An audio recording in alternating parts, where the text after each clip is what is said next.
karena terdapat dua keburukan setidaknya, seminimal-minimalnya terdapat dua keburukan bagi mereka yang merendahkan orang lain. Keburukan pertama ya, adalah al-kibru, adanya kesombongan di dalam diri mereka. Karena tidak mungkin seseorang merendahkan orang lain kecuali dia yakin dirinya lebih mulia.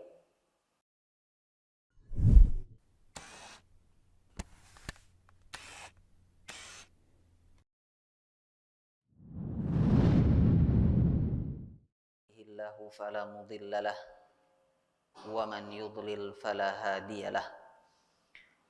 Wa ashhadu an la ilaha illallah wahdahu la syarikalah.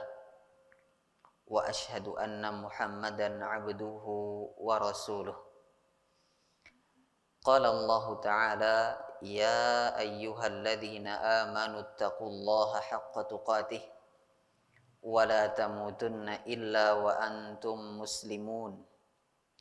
Wa qala azza wa jalla, ya ayyuhan nasu taqu rabbakumul ladzi khalaqakum min nafsin wahidah wa khalaqa minha zawjaha wa batha minhuma rijalan katsiran wa nisaa wattaqullaha alladzi tasaaluna bihi wal arham innallaha kana 'alaikum raqiba.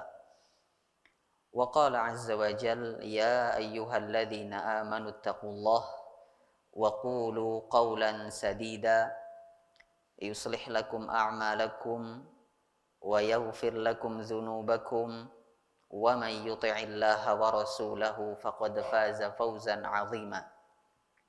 Amma ba'du, fa inna asdaqal hadithi kitabullah wa khairal hadi hadiyu Muhammadin sallallahu alaihi wasallam wa syarrul umuri muhdatsatuha wa kullu muhdatsatin bid'ah wa kullu bid'atin dhalalah wa kullu dhalalatin finnar.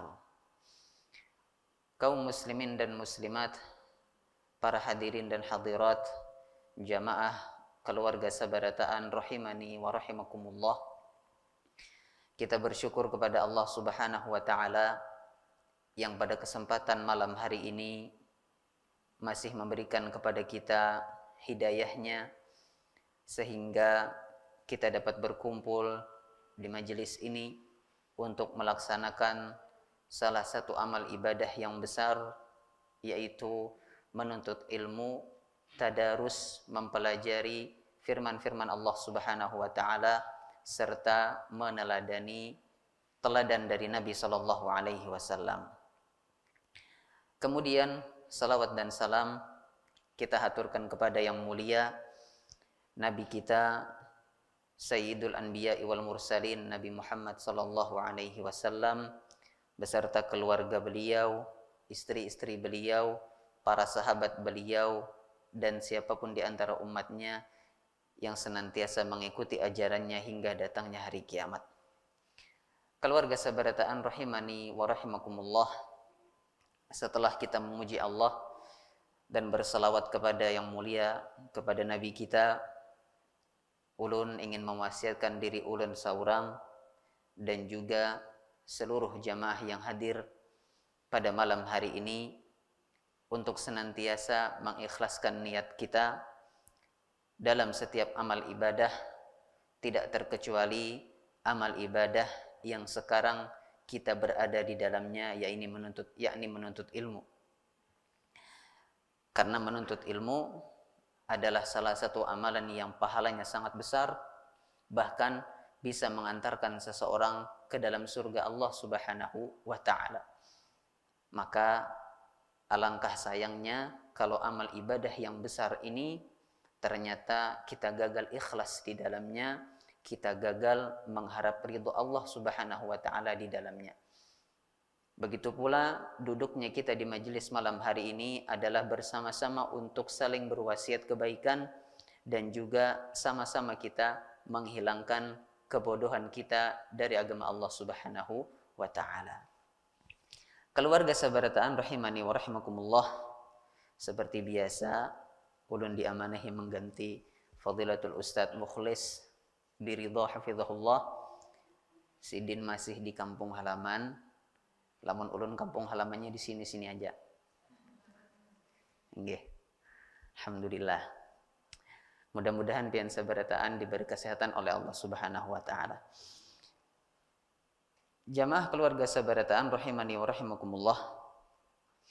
Al-Qur'anul Karim adalah kitab suci yang tidak hanya berbicara tentang hukum di dalamnya.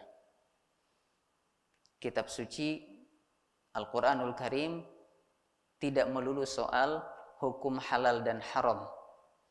Ada di dalamnya cerita, ada di dalamnya kabar tentang sesuatu yang telah lalu atau yang akan terjadi. Dan juga di dalamnya, jamaah rahimani wa rahimakumullah, terdapat tuntunan syariat, tuntunan Allah Subhanahu wa taala terhadap bagaimana kita berinteraksi sesama manusia.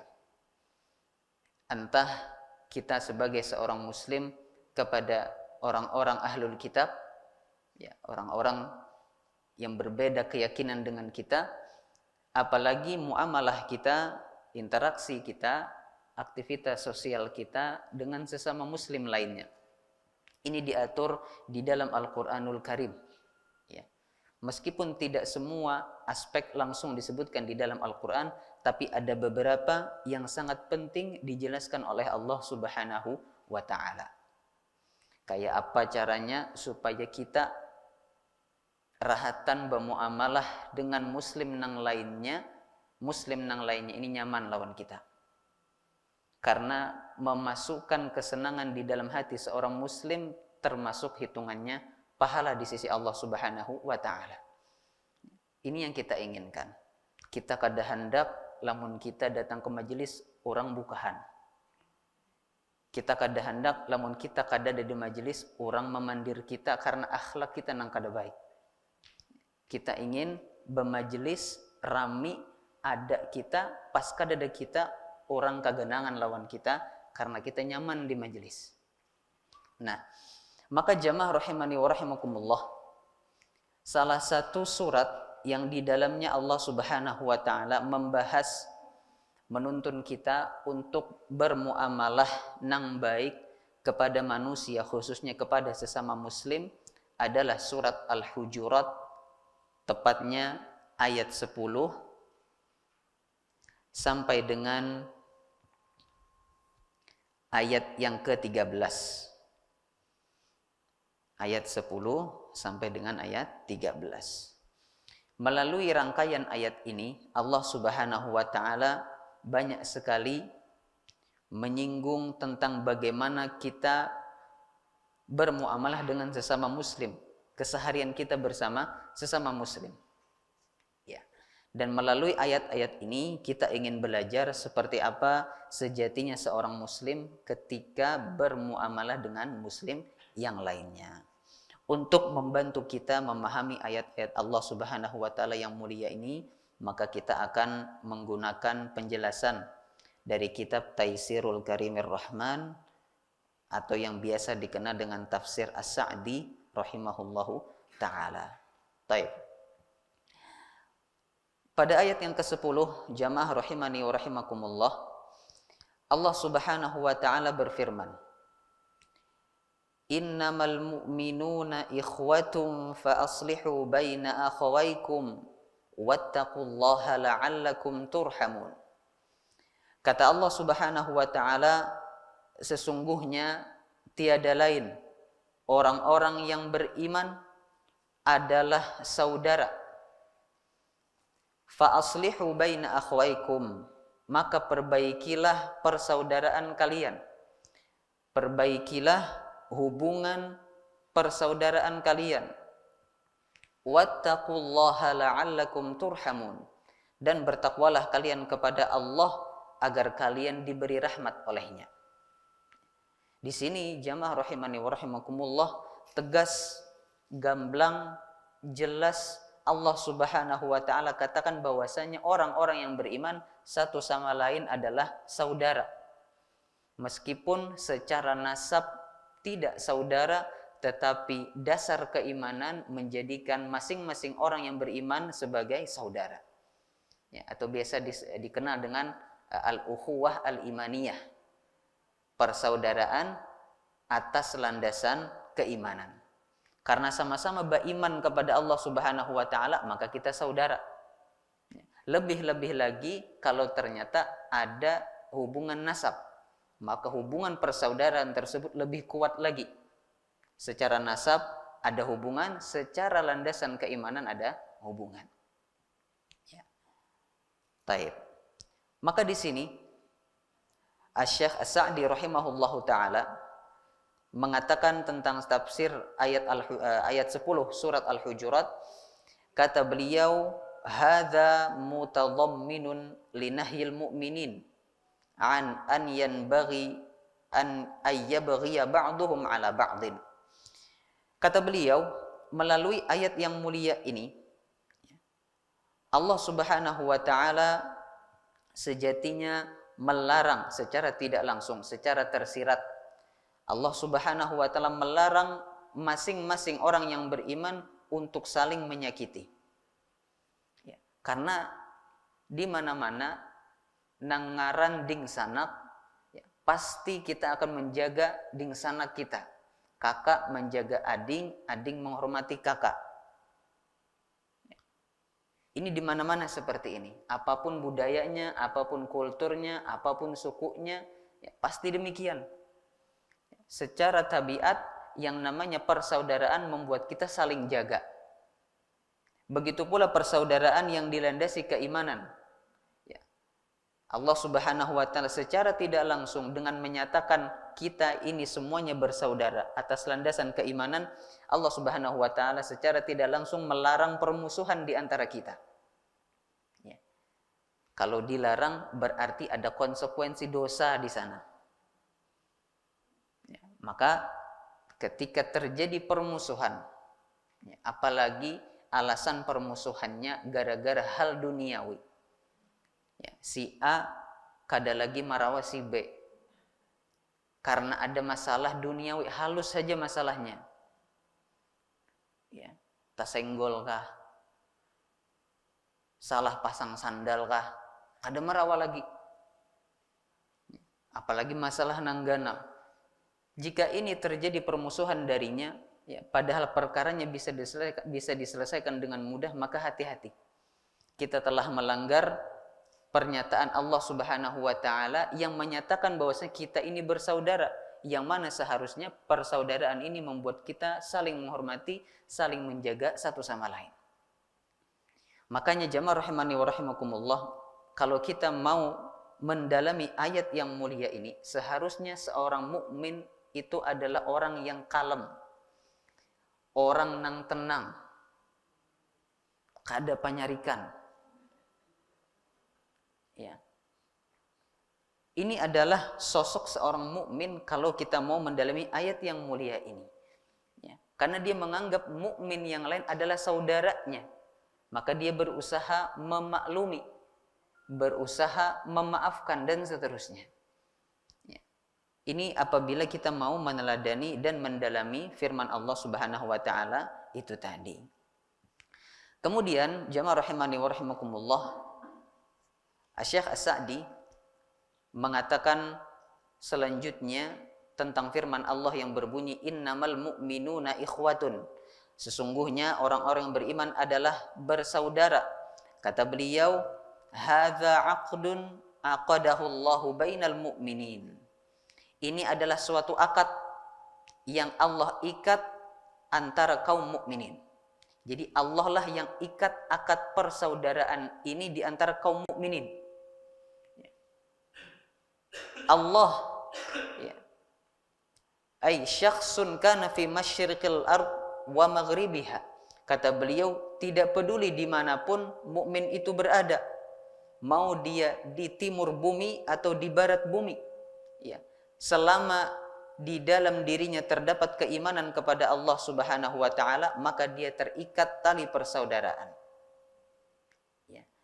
Dan dengan adanya landasan keimanan ini, jamaah rahimani wa rahimakumullah, ya, persaudaraan seseorang bisa sangat kuat. Ya, nanti kita akan bahas lebih lanjut lagi bagaimana bukti bahwasanya keimanan ini bisa memperkuat atau melanggengkan persaudaraan seseorang. Ya. Kemudian kata beliau, fa innahu akhun lil mu'minin. Setiap muslim adalah saudara bagi orang yang beriman lainnya. Ukhuwatun tujibu an yuhibba lahul mu'minuna ma yuhibbu li anfusihim. Persaudaraan yang mengharuskan dia menyukai bagi saudaranya yang lain sebagaimana dia menyukai untuk dirinya sendiri. Ini selaras dengan apa yang disabdakan oleh Nabi SAW di dalam hadis riwayat Imam Bukhari nomor 13. Nabi bersabda, la yu'minu ahadukum hatta yuhibba li akhihi ma yuhibbu li nafsihi. Tidaklah sempurna iman salah seorang di antara kalian hingga dia beriman, hingga dia menyukai bagi saudaranya sebagaimana dia menyukai untuk dirinya sendiri. Kalau level kita sudah sampai di sana, ya, maka pujilah Allah karena itu adalah salah satu tanda kesempurnaan iman. Tapi kalau masih ba'arid, ya, masih ma'arid, menahan diri untuk mencintai bagi saudara kita yang mukmin, ya, sebagaimana kita mencintai untuk diri kita sendiri, maka kesempurnaan iman kita perlu dipertanyakan. Karena tanda sempurnanya iman seseorang adalah tatkala dia suka sesuatu, ya, untuk saudaranya yang mukmin sebagaimana dia suka sesuatu tersebut ada dalam dirinya. Kemudian di sini Asy-Syaikh As-Sa'di rahimahullahu taala menyebutkan sebuah hadis, ya, yang di sana kembali menguatkan persaudaraan dengan landasan iman. Nabi SAW bersabda, la tahasadu wa la tanajashu wa la tabaghadu. Kata Nabi SAW, janganlah kalian saling hasad, saling iri dengki. Dan ini jamaah rahimani wa rahimakumullah adalah kehidupan kita sehari-hari.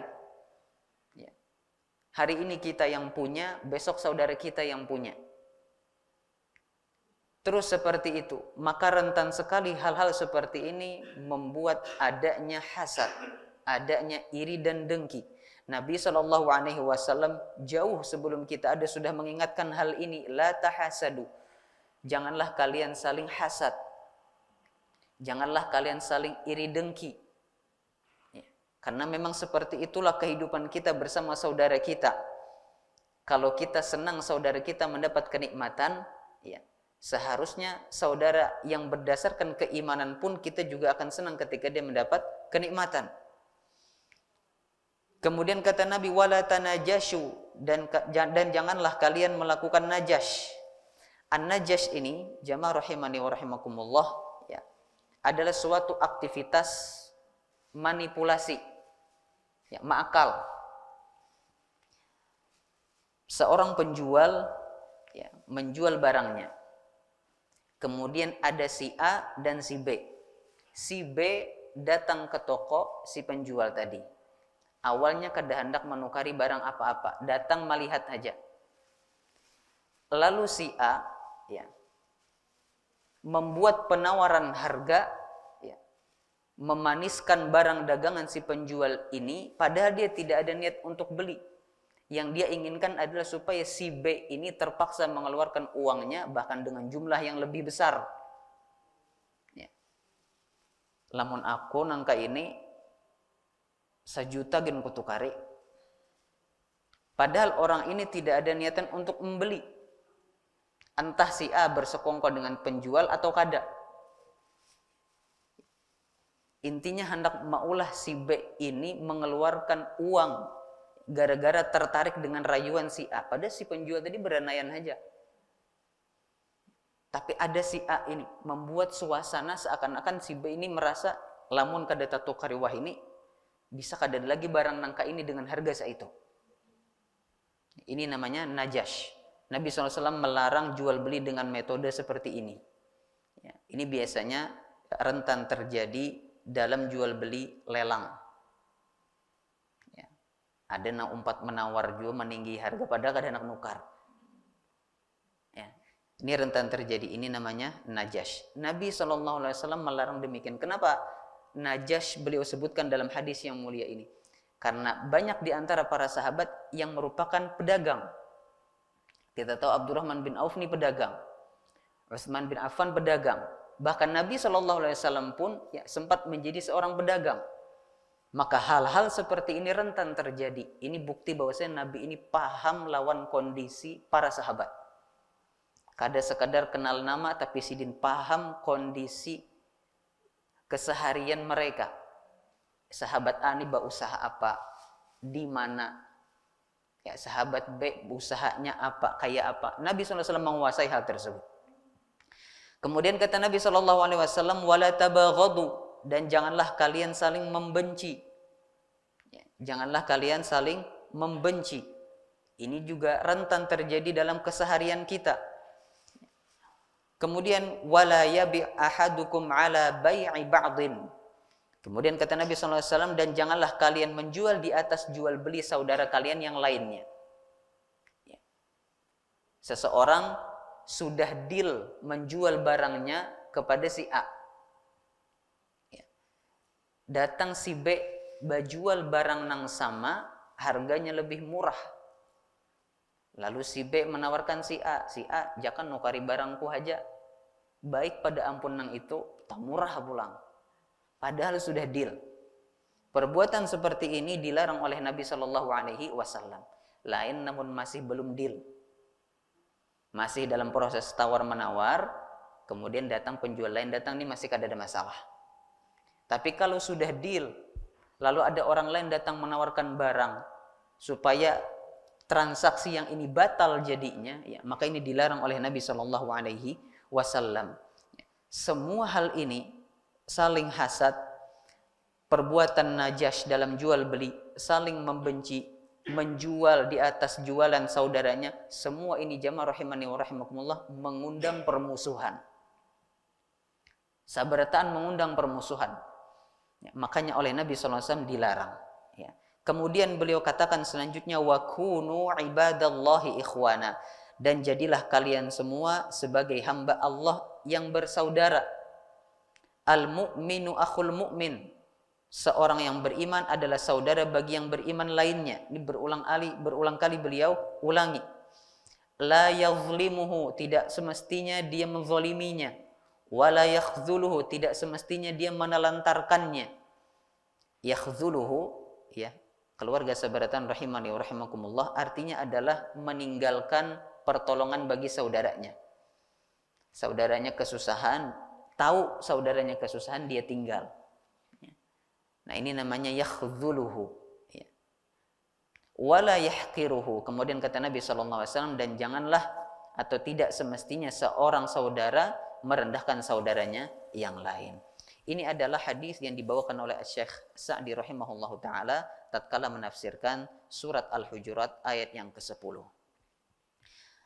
Kemudian berbicara tentang persaudaraan seorang mukmin, ya, Nabi SAW pernah bersabda tentang hak seorang muslim atas muslim yang lainnya. Dalam hadis riwayat Imam Bukhari disebutkan bahwa Nabi SAW bersabda, haqqul muslimi 'alal muslimi khamsun. Hak seorang muslim atas muslim yang lainnya ada 5. Yang pertama, raddus salami, menjawab salam. Ketika ada seseorang mengucapkan salam, maka dia berhak untuk dijawab. Ya.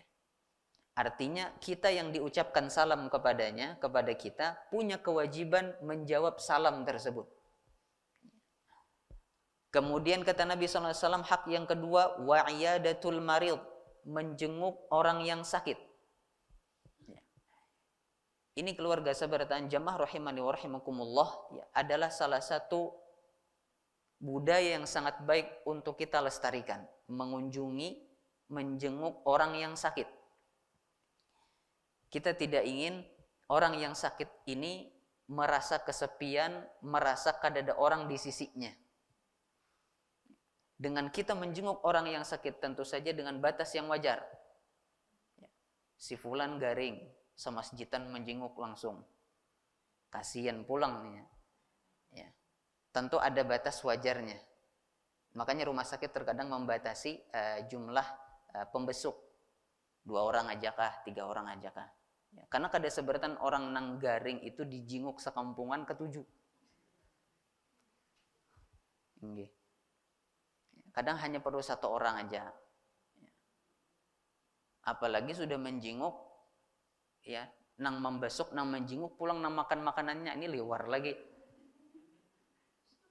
Kenapa menganggur nih buah-buahan nah ya? Kalau pina diambil perawatnya, ulun haji gilah makan. Padahal orang menghadangi perut sedikit kosong, perut sedikit nyaman mungkin. Ini kan jadi menjinguk, numpang makan karena. Ya. Jadi iyadatul marid, menjenguk orang nang sakit, ini juga ada batas wajarnya.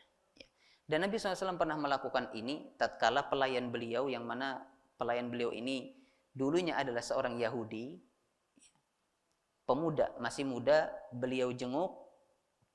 Kemudian tatkala menjenguk, Nabi SAW menyempatkan untuk berdakwah.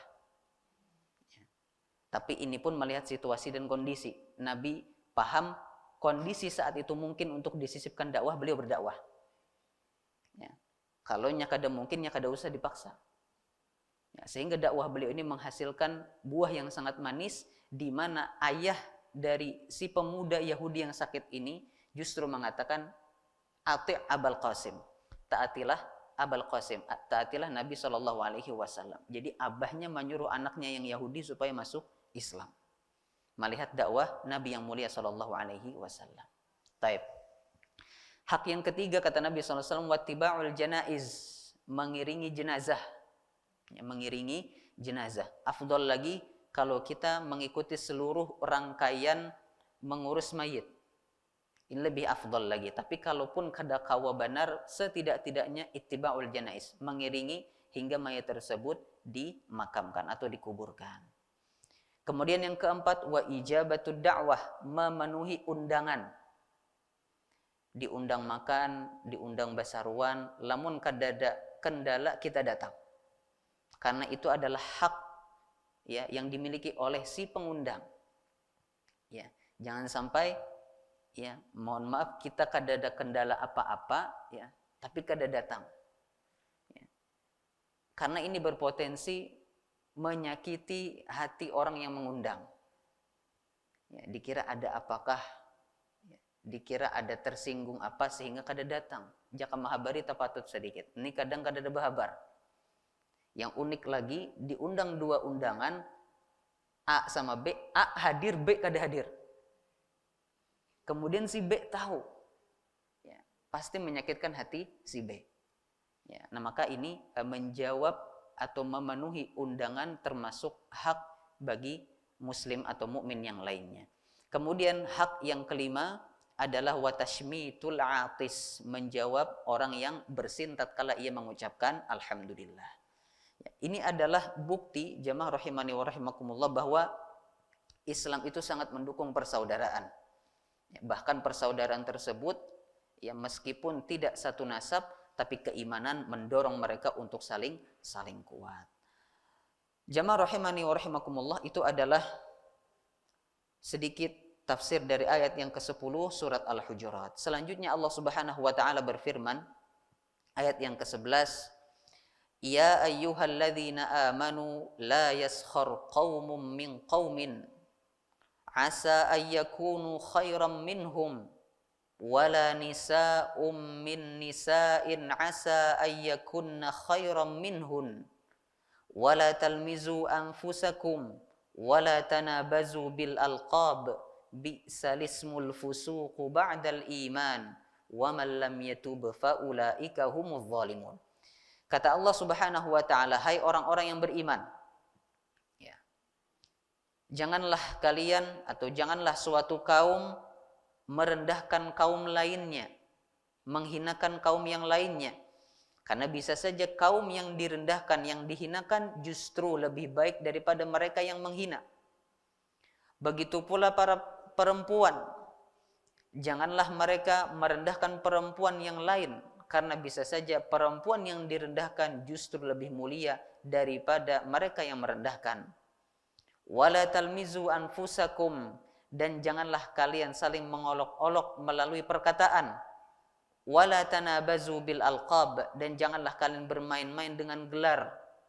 Bi'salismul fusuqu ba'dal iman, sebaik-baik predikat adalah kefasikan padahal sebelumnya dia beriman. Wa man lam yatub fa ulaika humuz zalimun, dan barang siapa yang belum bertaubat, mereka itu adalah orang-orang yang zalim.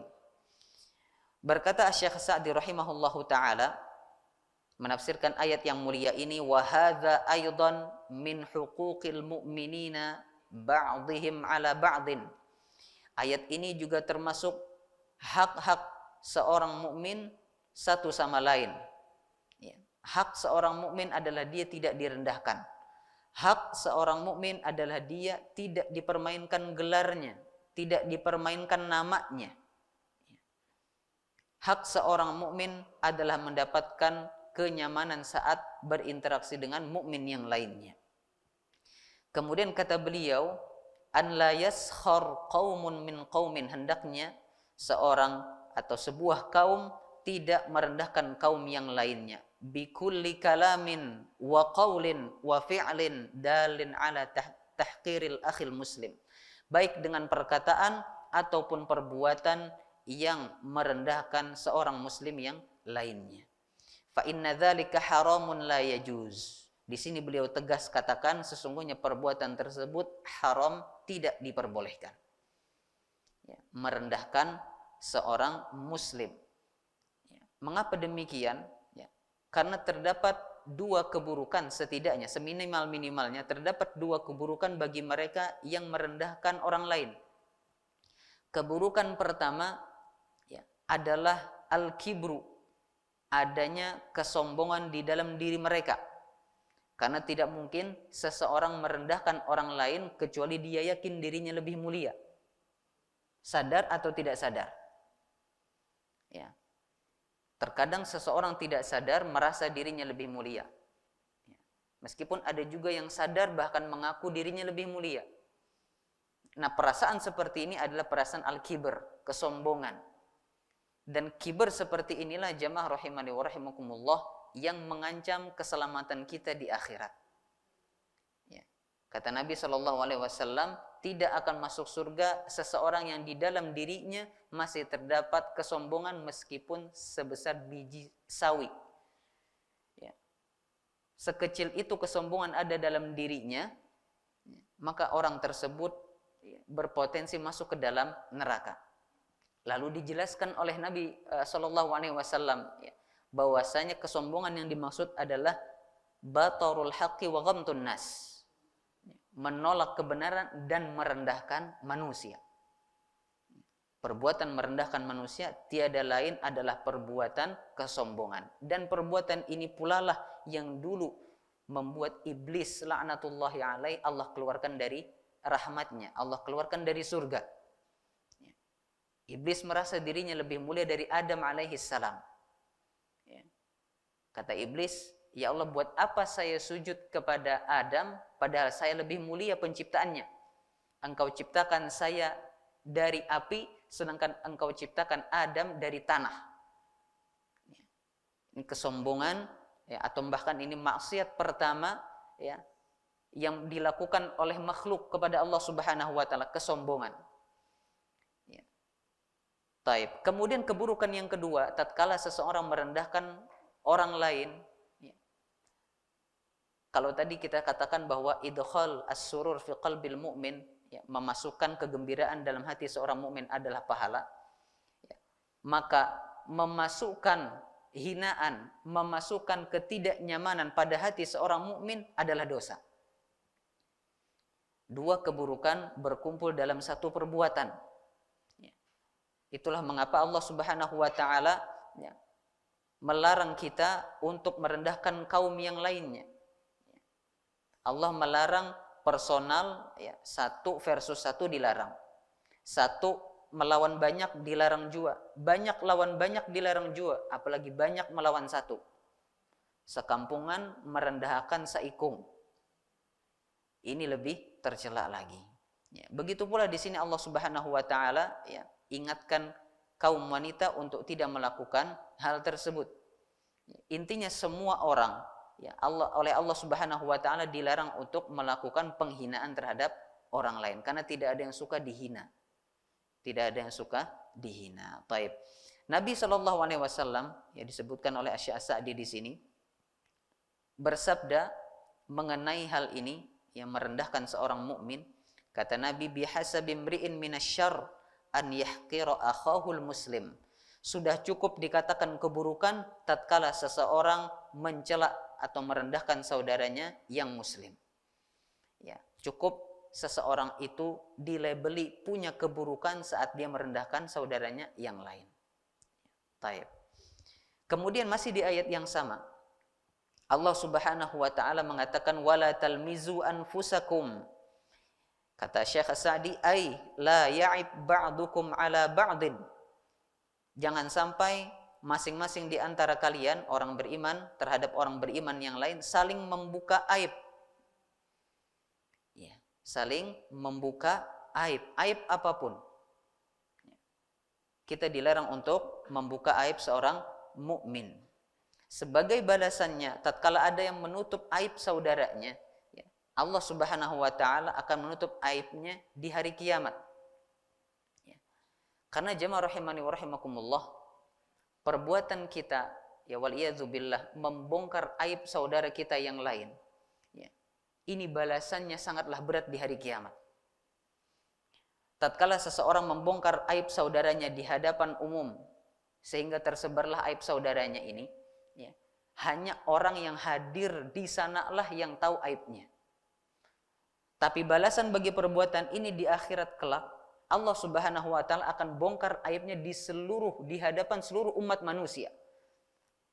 Ada para nabi di sana. Ada orang-orang soleh di sana. Semuanya melihat dan menyaksikan aib kita dibongkar oleh Allah Subhanahu wa taala. Ya, membongkar aib seseorang di dunia, balasannya adalah dibongkar aibnya di hari kiamat. Kemudian kata Allah Subhanahu wa taala wala tanabazu bil alqab, dan janganlah kalian bermain-main dengan laqab, ya, bermain-main dengan gelar. Ya. Di kampung misalnya, mohon maaf lamun ada nang sama ngarannya seperti nang ulun contohkan, banyak nang ngaran Amat. Ya. Untuk membedakan Amat nang ini lawan nang itu, dicarilah gelar. Lamun gelarnya baik kada masalah. Ya, Amat Langkar, Amat Soleh, Amat Muadzin kah misalnya, terbaik. Yang jadi masalah adalah ya, seperti yang pernah terjadi dulu di kampung halaman ulun. Saking banyaknya nambangaran Amat, ya, yang dicari untuk dijadikan gelar adalah kekurangannya. Namun yang pina layu-layu Amat Layat ya.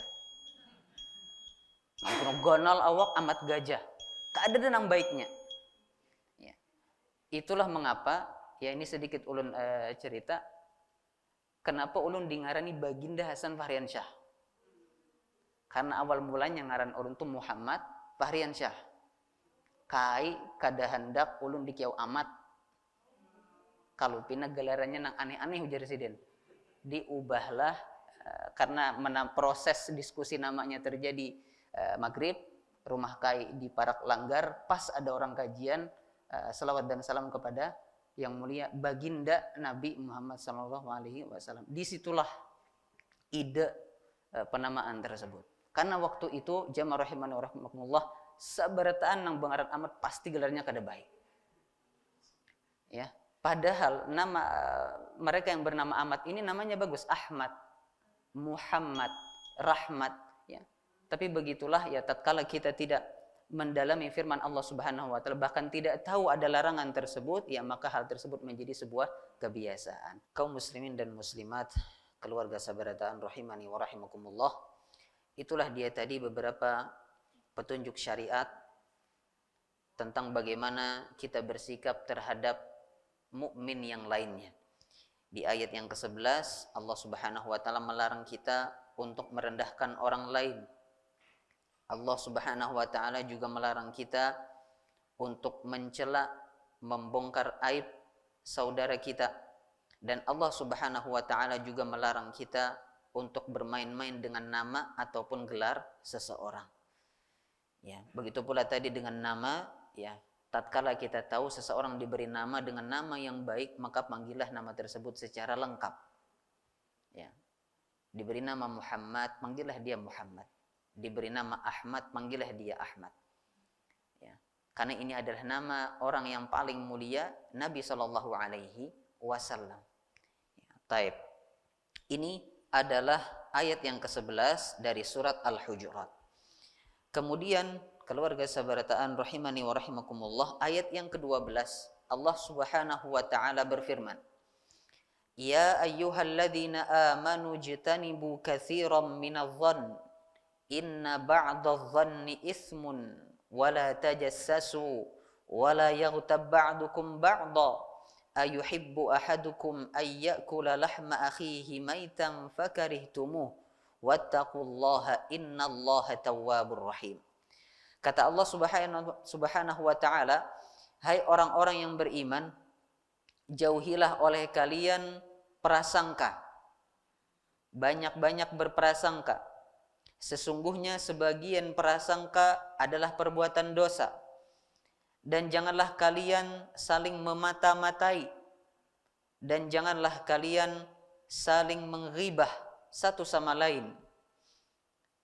Apakah kalian suka memakan bangkai saudara kalian sendiri? Niscaya kalian membencinya. Maka bertakwalah kalian kepada Allah. Sesungguhnya Allah Subhanahu wa taala adalah Maha penerima taubat dan Maha penyayang.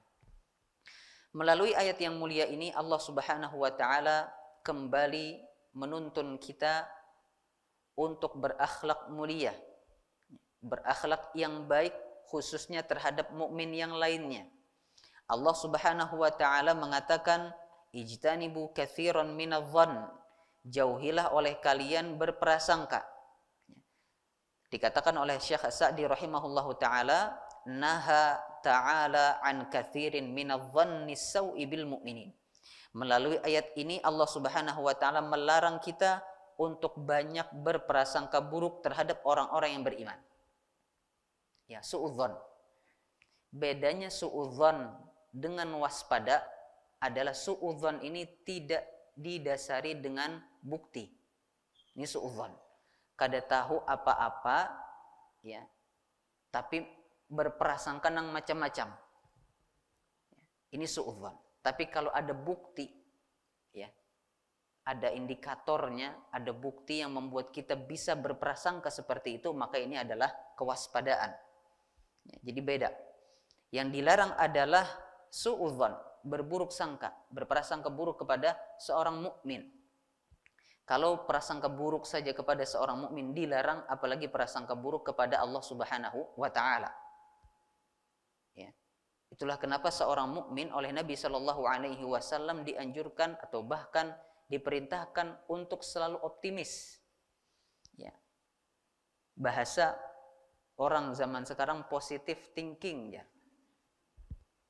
Nah, ternyata positive thinking ini sudah masuk ke dalam ajaran Islam sejak lama. Ya. Kita tidak boleh bersuudzon kepada Allah Subhanahu wa taala atas seluruh takdirnya, terkhusus takdir yang tidak kita sukai. Ya. Bisnis gagal, anak penggaringan, ini akhir semester anak kada naik kelas, tinggal kelas, macam-macam. Ini adalah keputusan Allah Subhanahu wa taala dan kita tidak diperkenankan untuk suudzon. Ya. Apakah Allah kada hendak anak ulun ini pintar? Tidak boleh. Ya. Karena semua ketetapan Allah Subhanahu wa taala baik selama kita mau husnudzon. Tapi lamun suudzon dasar bujuran kayaknya jadinya kayak itu. Makanya kata Allah Subhanahu wa taala, ana inda dhanni 'abdi bi. Aku akan berbuat sebagaimana hambaku berprasangka padaku. Namun berprasangka nang buruk-buruk dasar bujuran karena Allah Subhanahu wa taala akan takdirkan demikian.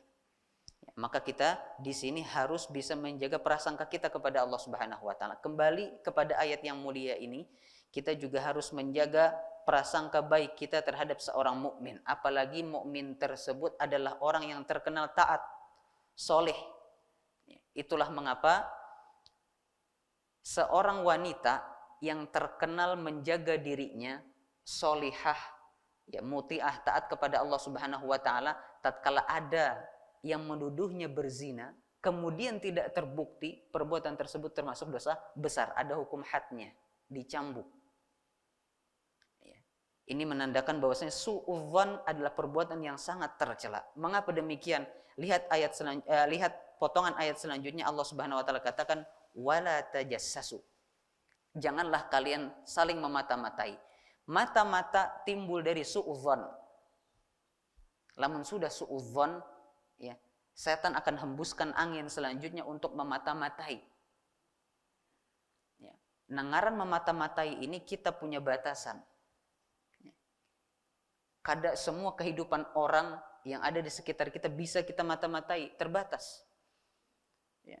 Dan kalau kita masih saja melakukan ini, maka akan terjerumus kepada hal selanjutnya yang Allah Subhanahu wa taala firmankan wala yaghtab ba'dukum ba'dha, dan janganlah kalian berghibah satu sama lain. Ghibah ini lahir dari prasangka yang buruk yang dilanjutkan oleh saling memata-matai, berakhir pada ghibah. Berakhir pada ghibah, sehingga perbuatan su'udzon, ya, su'udzonnya saja sudah suatu dosa, apalagi kalau serangkaian perbuatan setelahnya ikut terjadi, ya, maka bertumpuk-tumpuk dosanya. Dan lagi pula jamaah rahimani wa rahimakumullah, kita tidak diuntungkan sedikit pun dari su'udzon, ya, kita tidak diuntungkan sedikit pun dari su'udzon. Maka hindarilah su'udzon, hindarilah saling memata-matai, dan hindarilah perbuatan ghibah. Kalau kita sering berkumpul dengan teman-teman kita atau mungkin dengan keluarga kita, ya, berkumpul tiba-tiba tema pembicaraan habis, ya, lebih baik tutup majelisnya, kembali pada aktivitas yang bermanfaat lainnya. Ya, bisa aktivitas duniawi atau aktivitas ukhrawi, terserah. Karena kalau majelis masih berlanjut padahal tema pembicaraan habis, ini syaitan akan bermain di sana. Jadilah ghibah A, B, C, dan D. Ya. Karena ghibah ini pemicunya, ya, selain tadi su'udzon dan tajassus, adalah majelis yang berlebihan. Istilah tazkiyatun nufusnya adalah fudulul mukhalatah, berlebihan dalam bergaul. Ya, berlebihan dalam bergaul, kebanyakan ngumpul, ya, ini berpotensi membuat kita terjerumus ke dalam dosa-dosa, diantaranya ghibah. Ya, serangkaian perbuatan ini adalah perbuatan yang tercela, dicela oleh Allah Subhanahu wa taala. Bahkan saking tercelanya perbuatan ghibah, Allah Subhanahu wa taala sampai memberikan kepada kita permisalan. Ya. Kita mendengar berita, ya mohon maaf, kanibalisme. Manusia makan manusia, ada kalau suah dahulu. Mungkin sampai ini mungkin masih ada. Manusia memakan manusia. Kada bangkai kada dimakannya. Ya, manusia ini belum jadi bangkai atau bahkan mati begitu saja dia makan. Kita jijik mendengarnya. Mendengar aja hanyar. Bayangkan kalau orang ini, kanibalisme ini, ya, terjadi pada bangkai manusia. Jadi sudah jadi bangkai hanya dimakan. Jijik. Lebih jijik lagi. Nah, itulah permisalan seseorang yang melakukan ghibah. Seakan-akan dia memakan bangkai saudaranya. Jangankan bangkai manusia. Hayam kalawasan kada dibuat ke kulkas, babau aja kada hendak makan kita. Apalagi bangkai manusia.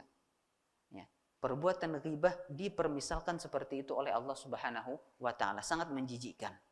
Ya. Maka kemudian Allah Subhanahu wa taala, ya, Allah Maha tahu bahwasanya sudah diingatkan seperti ini, pasti masih ada di antara kaum muslimin yang terjerumus pada perbuatan tersebut. Maka Allah Subhanahu wa taala tutup ayat yang mulia ini dengan firman-Nya wattaqullah, maka bertakwalah kalian kepada Allah. Ingat selalu rambu-rambu syariat. Kalau kalian masih tidak mampu melaksanakan rambu-rambu syariat, kalian berdosa, maka jangan khawatir. Innallaha tawwabur rahim. Sesungguhnya Allah Subhanahu wa taala Maha penerima taubat lagi Maha penyayang. Kita sudah hati-hati benar terhadap rambu-rambu syariat. Hati-hati kada menggibah orang, sekalinya tulus menggibah juga. Ya, maka tidak perlu ragu, bertobatlah kepada Allah Subhanahu wa taala, karena Allah akan selalu menerima taubat hambanya. Ayat yang terakhir, ya, ayat yang ke-13, ayat yang terakhir pada majelis kita malam hari ini, ya, menjadi penutup. Allah Subhanahu wa taala berfirman, "Ya ayyuhan nasu inna khalaqnakum min dzakari wa unsa wa ja'alnakum syu'uban wa qabaila lita'arafu inna akramakum 'indallahi atqakum innallaha 'alimun khabir." Hai manusia, kali ini Allah seru seluruh manusia. Kalau ayat-ayat sebelumnya Allah seru orang-orang yang beriman, kali ini seluruh manusia diseru oleh Allah Subhanahu wa taala. Sesungguhnya kami telah ciptakan kalian, ya, min dzakarin wa untha, dari laki-laki dan perempuan. Di antara tafsiran mengenai firman Allah min dzakarin wa untha adalah Adam dan Hawa. Ya, artinya Allah Subhanahu wa taala ingatkan kita bahwasanya kita berasal dari ibu dan bapak yang sama. Tidak berbeda asal muasal kita, ya, dari Adam dan Hawa. Dan Adam Allah ciptakan dari tanah liat, yang menurut iblis tadi tidak lebih mulia dari api. Ya. Kemudian kata Allah Subhanahu wa taala, wa ja'alnakum syu'uba, dan kami jadikan kalian ini berbangsa-bangsa, ya, wa qabaila, dan bersuku-suku. Fungsinya apa? Lita'arafu, untuk saling mengenal dan bukan untuk menjunjung tinggi fanatisme. Ya. Oh, tempat duduk di pojokan sini khusus suku Banjar saja. Ya, suku yang lain kada boleh masuk sini. Ya. Justru dengan adanya tempat yang luas, ya, memungkinkan kita untuk berkumpul dengan suku yang lain untuk saling mengenal. Ya. Dengan saling mengenal ini akan muncul kecintaan yang bisa saja membuat seseorang dari suku kita mencintai perempuan dari suku lain. Menikah, terbentuklah sebuah keluarga, terjadilah di sana silaturahmi. Ya, ini adalah salah satu tafsiran disebutkan oleh Al-Imam At-Tabari rahimahullahu ta'ala. Ya, salah satu fungsi saling mengenal adalah untuk mengetahui apakah ada satuan nasab di sana. Ya, apakah ada kesatuan nasab di sana? Kalau ada, sehingga kita bisa menjaga silaturahmi. Kata Allah Subhanahu wa taala, "Inna akramakum 'indallahi atqakum." Sesungguhnya yang paling mulia di antara kalian di sisi Allah Subhanahu wa taala adalah mereka yang paling bertakwa, mereka yang paling bisa menaati Allah Subhanahu wa taala. Innallaha 'alimun khabir. Sesungguhnya Allah Subhanahu wa taala Maha mengetahui lagi Maha teliti. Inilah dia, jamaah rahimani wa rahimakumullah, ayat yang ke-13 yang menjadi penutup majelis kita pada malam hari ini. Sebagai kesimpulan, melalui ayat-ayat ini Allah Subhanahu wa taala mengajarkan kita, menuntun kita untuk memiliki akhlak yang mulia, akhlak yang membuat saudara kita yang beriman yang lainnya itu nyaman berada di sisi kita, bukan malah lari. Ya, karena Nabi SAW pun katakan, basyiru wala tunaffiru. Ya, berikanlah kabar gembira dan janganlah kalian buat manusia lari. Salah satu cara kita untuk membuat manusia tidak lari dari kita adalah dengan berakhlak mulia. Ini yang bisa ulun sampaikan pada kesempatan malam hari ini. Kekurangan, kesalahan dan khilaf ulun mohon maaf yang sebesar-besarnya. Wallahu a'lamu bissawab. Subhanakallahumma wa bihamdik, asyhadu an la ilaha illa anta, astaghfiruka wa atubu ilaik. Assalamualaikum warahmatullahi wabarakatuh. Terima kasih. Jazakumullah khairan wa barakallahu fikum. Video ini dibuat atas partisipasi dari donasi Anda. Semoga menjadi amal jariah bagi Anda semuanya.